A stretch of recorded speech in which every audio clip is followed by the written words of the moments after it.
The rain hammered against the windows of the architecture firm, a hypnotic rhythm, as Marina Carter watched the droplets race down the glass. The phone rang, for the third time. An unknown number blinked persistently on the screen, as annoying as a throbbing headache. She'd spent the morning finalizing the renovation plans for the old St. Helena Academy, a century-old school being converted into a luxury residential complex. The blueprints scattered across her desk detailed every inch of the historic structure: the marble hallways, the Gothic stained glass library, the inner courtyard, where generations of students had walked. It was strange how some places carried the weight of time so palpably, as if the walls held secrets they preferred to keep buried.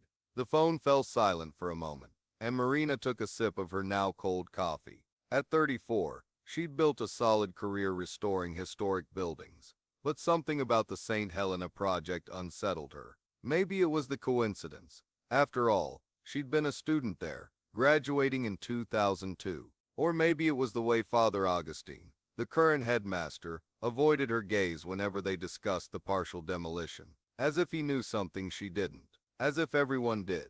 The phone rang again, and this time Marina answered with barely concealed irritation. Marina Carter, architectural firm. Marina? The voice on the other end was raspy, hesitant.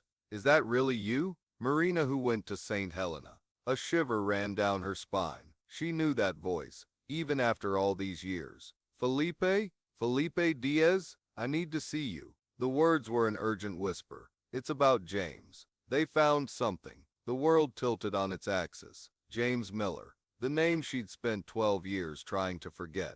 The face that still haunted her dreams. Her senior year boyfriend. The green-eyed boy who'd vanished during the graduation party, leaving no trace, as if the earth had simply swallowed him whole. What do you mean found? Her voice was louder than she intended, and she glanced around the office to make sure she was alone. I can't talk on the phone. You're still working on the school project. Felipe took a deep breath. Marina, they found his bones. In the garden, buried under the rose bush you used to. You remember the rose bush, don't you? The phone slipped from her grasp and hit the floor with a thud. Marina jumped up, knocking over her chair. The rose bush. How could she forget? That's where she and James had met during breaks, where he'd asked her to be his girlfriend, where they'd exchanged eternal vows with all the dramatic intensity of 18-year-olds. That's where she'd waited for him on graduation night, as the party music echoed through the empty halls and the early morning stretched on without him appearing. Her hands trembled as she picked up the phone. Felipe? Felipe? Are you still there? Meet me at the school in an hour. The line went dead. Marina stood in the middle of her office, hearing only the rain and the frantic beating of her own heart. 12 years. 12 years since James had disappeared, leaving behind only unanswered questions, and a pain she'd learned to carry like a stone in her chest. She'd moved on, built a life, got married and divorced, but always with the feeling that a part of herself had been lost that June night in 2002. Now suddenly, that part had been unearthed. Literally. The drive to St. Helena Academy was a gray blur. Marina drove on autopilot, her hands clammy on the wheel, as memories she'd carefully locked away began to seep out like water through cracks. James laughing during chemistry class. James whispering he loved her, as they danced at the school's last June festival. James saying he had something important to tell her on graduation night. Something that would change everything between them. What had he wanted to tell her? Why had he disappeared on that night? The wrought iron gates of the academy were open, and Marina entered slowly. The main courtyard was cordoned off with police tape, and she could see a group of people in white suits working near the garden. Forensics. They were unearthing the past, with brushes and small spatulas, treating James's bones like an archaeological find. Marina. She turned and saw Felipe walking toward her. At 34, he still had the same unruly blonde hair and crooked smile that had made her secretly sigh during high school, before she met James, of course. But there was something different in his eyes now, a shadow that hadn't been there in his adolescence. Felipe. She approached him, unsure whether to offer a handshake or a hug. In the end, they stood facing each other, separated by 12 years of silence, and a tragedy neither of them knew how to process. You haven't changed a bit, he said. but his eyes betrayed a lie. Marina knew time had left its mark. A few lines around her eyes, a little extra weight on her hips, her brown hair now touched with gray strands she carefully concealed. "How did you find out?" she asked. Felipe looked toward the garden, where the forensics team worked. "My cousin works for the city. He called me when he heard it was James." He paused, as if gathering the courage to continue. "Marina, there's something you need to know about that night." Her heart leaped. "What?" "I saw him. I saw James at the party, right before he disappeared." Felipe ran a hand through his hair, a nervous gesture she remembered from school. "He was talking to someone. He seemed scared." "Who? Who was he talking to?" Felipe hesitated, and in that hesitation, Marina knew her life was about to change forever. Father Augustine. The name hit Marina like a punch to the gut. Father Augustine had been young at the time, newly arrived at the academy, charismatic and popular with the students. She remembered how James had started attending the religious gatherings the priest organized, how he'd become more withdrawn, more pensive in the months leading up to graduation. "Are you sure?" "Absolutely." "And Marina?" Felipe leaned closer, lowering his voice. "There's more. After James disappeared, other students vanished too. Not from our class, but from the following years. Always students who attended the priest's meetings." Marina felt the ground shift beneath her feet. "How many?" "At least 3 that I could track down. All disappeared during school events, and all frequented that prayer group." The pieces of a macabre puzzle began to form in Marina's mind. James had become more religious in the last few months, more introspective.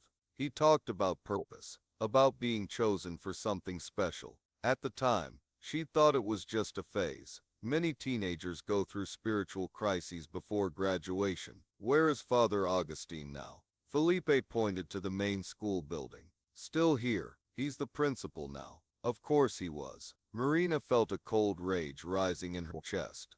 The man who had possibly been involved in James's disappearance now ran the school, had access to hundreds of other young people, and she, in a cruel twist of fate, was working for him. "We need to go to the police," she said. "And say what?" "That I saw my former classmate talking to a priest 12 years ago." Felipe shook his head. "They're going to need more than that." Marina looked at the garden, where the forensic experts continued their meticulous work. A part of James, the bones that had once supported the body she had loved, was being carefully removed from the earth. How had he gotten there? Who had buried him? And why exactly under the rose bush where they used to meet? "I'm going to talk to him," she said suddenly. "Who?" "Father Augustine. I'm going to confront him." Felipe grabbed her arm. "Marina, no. If he really is involved in this, then I need to know the truth." She pulled free from his grasp. "James was my boyfriend, Felipe. I spent 12 years wondering what happened to him, blaming myself for not doing more to look for him. If there's a chance to find out the truth." Before Felipe could protest again, Marina was already walking toward the main building. The school hallways seemed smaller than she remembered, but the smell of floor wax and old books was exactly the same. She passed the room where she'd had literature class, the chemistry lab, where James had kissed her for the first time, the chapel where they'd attended so many mandatory masses. The principal's office door was ajar. Marina took a deep breath and knocked. "Come in," said a familiar voice. Father Augustine was older, of course, but he still maintained the upright posture and warm smile she remembered. When he saw her, his expression lit up with what seemed to be genuine pleasure. "Marina, it's good to see you. How's the renovation project going?" It was surreal to be there, discussing architectural renovations while her ex-boyfriend's bones were being unearthed in the garden. Marina sat in the chair opposite his desk, trying to maintain her composure. "Father, I need to ask you something about a former student." "Of course, dear. What is it?" "James Miller. Do you remember him?" The change in the priest's expression was almost imperceptible, but Marina caught it. A slight tightening of the eyes, a half-second hesitation before answering. "James, yes, of course. The boy who disappeared at graduation. A terrible story. He made the sign of the cross. We prayed for him for years." "Did you talk to him on graduation night?" Now the hesitation was longer. "Possibly. I spoke to many students that night." Marina leaned forward. Father, they found his body in the school garden. The priest's face went pale, but he quickly recovered. My God, what terrible news. Has the police been informed? The forensic experts are out there now. Marina watched every micro expression on his face. It's strange, don't you think?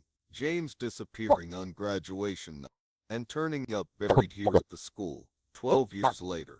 The world is full of mysteries, my child. We don't always understand God's plans. The automatic, religious response irritated Marina. What plans, Father? What plans would lead an 18-year-old boy to end up buried in the school garden? Father Augustine stood up, walking to the window. Marina could see that he was carefully choosing his words. James was a special young man, very spiritual, very dedicated to his faith.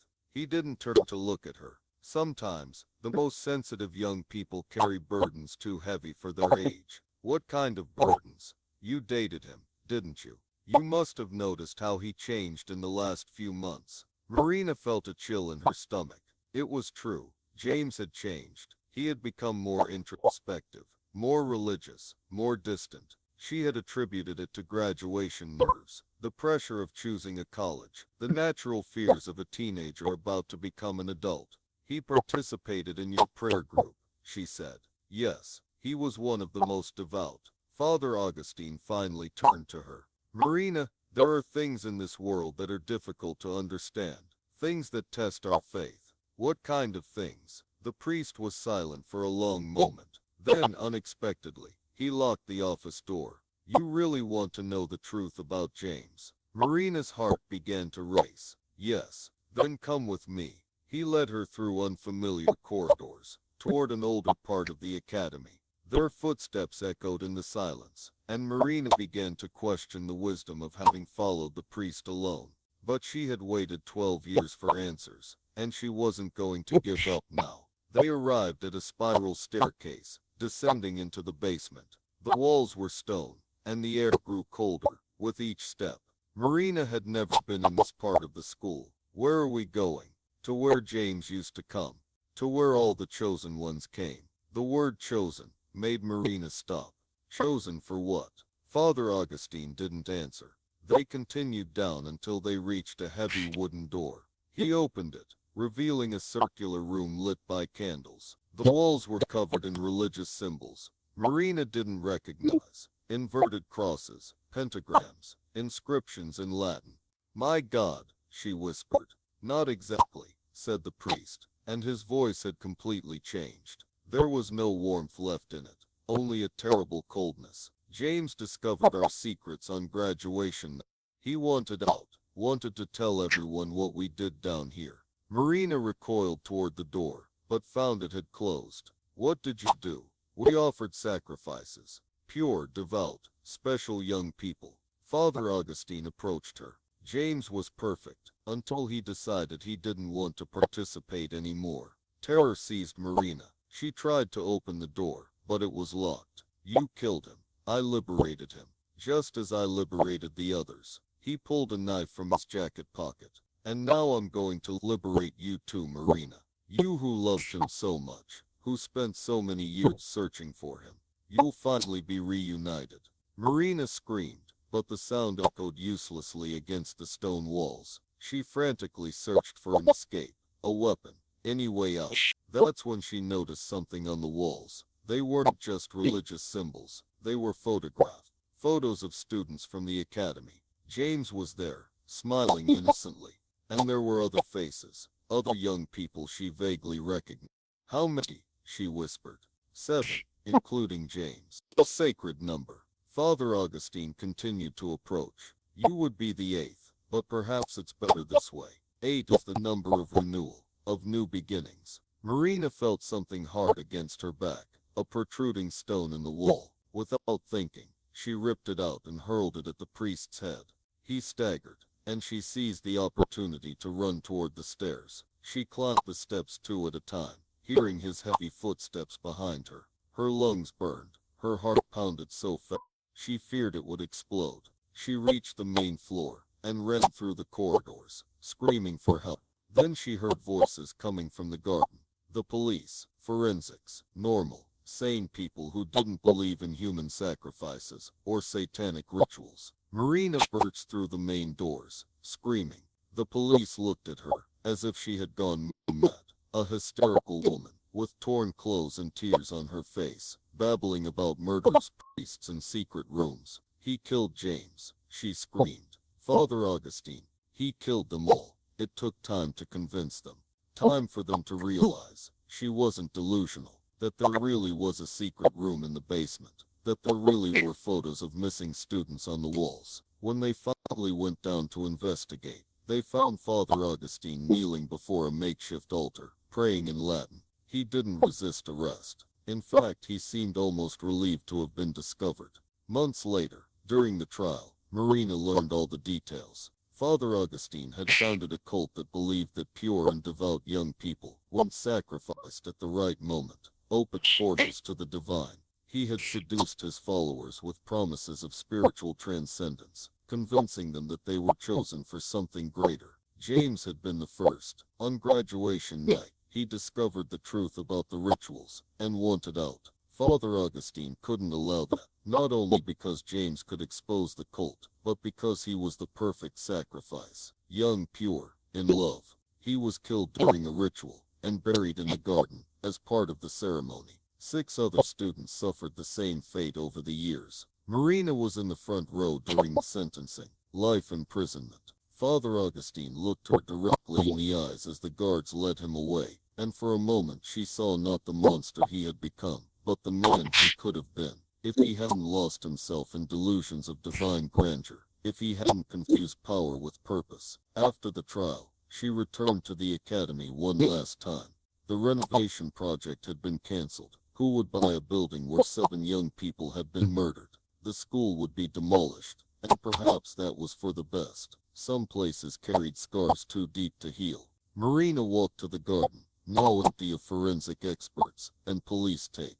The rose bush was still there, surprisingly, still blooming, despite all the turmoil. She knelt beside it and gently touched the red petals. "I'm so sorry, James," she whispered. "I'm so sorry I didn't know, that I didn't do anything at the time." The wind blew through the leaves, and for a moment Marina almost imagined she heard his voice, forgiving her, saying it wasn't her fault, that she couldn't have known, that he was at peace now.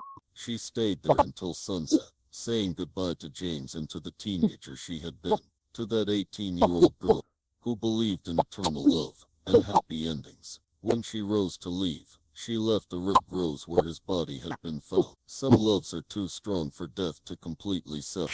Some mysteries, when finally solved, bring more pain than relief. But the truth, however terrible, is still better than uncertain. Helena Academy, for the last time, finally carrying the answer she'd sought for 12 years. They didn't bring her peace. They might never, but they brought something equally valuable, the end of the search. Now she could begin to live again. Years later, when people asked about that period of her life, Marina simply said she'd lost someone important when she was young. She didn't talk about satanic rituals, or killer priests, or red roses planted over secret graves. Some stories are too heavy to share, some truths too haunting to repeat. But on the quietest nights, when the wind blew from the right direction, Marina could still hear James's voice whispering her name, and she whispered back.